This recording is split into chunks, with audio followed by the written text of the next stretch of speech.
বাইরে প্রচুর পরিমাণে গরম পড়েছে আর এই গরমে স্নেহা দাদু বাড়ি যাচ্ছে বেড়াতে। আর এই প্রথমবারই স্নেহা যাচ্ছে দাদুর বাড়িতে বেড়াতে, এর আগে কখনো স্নেহা যাওয়া হয়নি।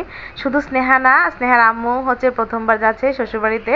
আমার 5 বছর হয়েছে বিয়ে হয়েছে, কিন্তু এই 5 বছরের মধ্যে একবারও হচ্ছে আমার শ্বশুরবাড়ি যাওয়া হয়নি, প্রথমবারই যাচ্ছি। আমার নিজের কাছে যেন কেমন কেমন লাগছে, প্রথমবার শ্বশুরবাড়ি যাচ্ছি। যদি শ্বশুরবাড়িতে কেউ থাকে না, যার কারণে হচ্ছে যাওয়া হয় না। স্নেহার দাদা দাদু কেউ আসলে বেঁচে নেই, যার কারণে আসলে শ্বশুরবাড়িতে যাওয়া হয় না। আর আত্মীয় স্বজন তেমন বেশি কেউ একটা থাকেও না গ্রামের বাড়িতে, এই জন্য মোট কথা হচ্ছে যাওয়া হয় না। কিন্তু আজকে আমরা না, শুধু অনেকেই যাচ্ছে স্নেহার দাদুর বাড়িতে বেড়াতে। কারা কারা যাচ্ছে আপনারা একটু পরেই দেখতে পারবেন। স্নেহা চাচাতো ভাই বোন চাচা চাচি সবাই আমরা যাচ্ছি একসাথে বেড়াতে। তো এই যে প্রায় আধা ঘন্টা লেগে গেল, আমরা বাইক দিয়ে আসছি। আসার পরে যে ঘরের সামনে দেখলাম দুই ভাবি বসে আছে, প্রচণ্ড গরম পড়েছে। গরমে ভাবিরা একদম অস্থির হয়ে গেছে। আর এই যে দেখতে পাচ্ছেন চারপাশটা, এগুলো হচ্ছে মানুষ দেখলে বলবে জঙ্গল, এগুলো আসলেই জঙ্গল। কিন্তু একটা সময় এখানে আসলে জঙ্গল ছিল না, এখানে মানুষের বসবাস ছিল। ওই যে মানুষে বলে না যে মানুষের পায়ের ছাপে নাকি সবুজ ঘাসও একদিন রাস্তায় পরিণত হয়। আর এখানে হচ্ছে দেখা যায় মাসেও কেউ এখানে পা রাখে না, যার কারণে এখানে গাছগাছালি বন জঙ্গল বেশি একদম হয়ে গেছে। আর এখানে হচ্ছে আমরা আত্মীয় স্বজন কেউ আসি না, বছরে কেউ কখনো আসে না, যার কারণে এখানে হচ্ছে জঙ্গল তো হবে।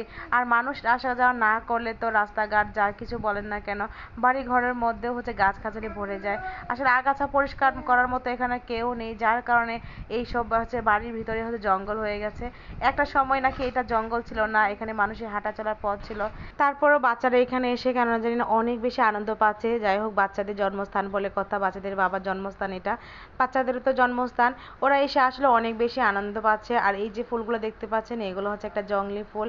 আর এই জংলি ফুল হলে কি হবে, বা ফুলগুলো কিন্তু আসলে অনেক বেশি সুন্দর। বাড়িতে কেউ না থাকার কারণে চুড়ে আসলে সবকিছু নিজের মনে করে সমস্ত কিছু নিয়ে গেছে। একজন মানুষ এসে যে একটা চেয়ারে বসবে, সে চেয়ারটা পর্যন্ত নিয়ে গেছে, ফ্যানটা খুলে নিয়ে গেছে। মোট কথা যা যা ছিল ঘরের ভিতরে সেই সমস্ত কিছু ওরা হচ্ছে ওরা নিজের মনে করে নিয়ে গেছে। আমরা হচ্ছে বাড়িটা তারপর একটু ঘুরে ঘুরে দেখে তারপর আসলাম আমরা চাচা শ্বশুরের বাসায়। এই যে দেখেন এইখানে কিছু আপনাদের একটা জিনিস দেখায়। এই মানুষটাকে দেখে কেউ আসলে বুঝতেই পারবে না সে যে 26 বছর ধরে তার চোখের জ্যোতি নেয়। আপনি আধা ঘন্টা বসে কথা বলবেন, তারপরে আপনি 1 সেকেন্ডের জন্য বুঝতে পারবেন না এই মানুষটা হচ্ছে চোখের জ্যোতি নেই। একটু তার কথাগুলো শুনেন। চোখের দহনে করুণে রোদন তিলে তিলে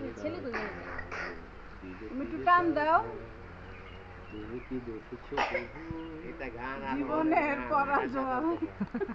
আগের গানে অর্থ আছে। তারপরে আমি অনেকক্ষণ কথা বলার পরে আমি বুঝতে পেরেছি যে ওনার আসলে চোখে জ্যোতি নেই। তারপরে উনি হচ্ছে কি সাবলীল ভাষায় নিজে নিজে চলাফেরা করতে পারে। তো আমরা হচ্ছে বাড়ির ভিতরে তো কথাটা বলে বাইরে আসলাম। প্রচণ্ড গরমে পুকুর পাড়ে সবাই বসেছে, কিন্তু আল্লাহর কি অশেষ মেহেরবানি, কিছুক্ষণের মধ্যে এত পরিমাণে বাতাস এসেছে যে শরীরটা কিছুক্ষণের মধ্যে একদম ঠান্ডা হয়ে গেছে। আর বাচ্চারাও একদম শান্ত হয়ে গেছে বাতাসের কারণে। আসলে কৃত্রিম বাতাসের সাথে প্রাকৃতিক বাতাসের কোনো তুলনা নেই না। আলহামদুলিল্লাহ, প্রাকৃতিক বাতাস 5 মিনিট হলেই মনে হয় যে শরীর একদম শীতল হয়ে যায়। আর এই যে কৃত্রিম বাতাসে আমরা সারাদিন থাকি, সেখানে আসলে গরমই লাগে, শরীর একদমই ঠান্ডা হয় না। যাই হোক, প্রচুর পরিমাণে বাতাস ছাড়ছে, আমরা আসলে বেশ মজাই পাচ্ছিলাম। তারপরে একটু ঘোরাঘুরি করে আবার হচ্ছে দিনটা একদম অন্ধকার হয়েছিল, মনে হচ্ছিল একদম জোরে একটা বৃষ্টি নামবে। যেহেতু দিনটা অন্ধকার হয়ে যাচ্ছে, একদম বৃষ্টি আসতে পারে, যার কারণে আমরা সবাই বললাম যে একটা ফ্যামিলি ফটো তুলি, কারণ সবাই তো আসলে একসাথে হওয়া হয় না। আর এই যে মানুষগুলো একসাথে হয়েছি, জানি না আগামী হচ্ছে 1 বছর 2 বছরের ভিতরে একসাথে হবো কিনা।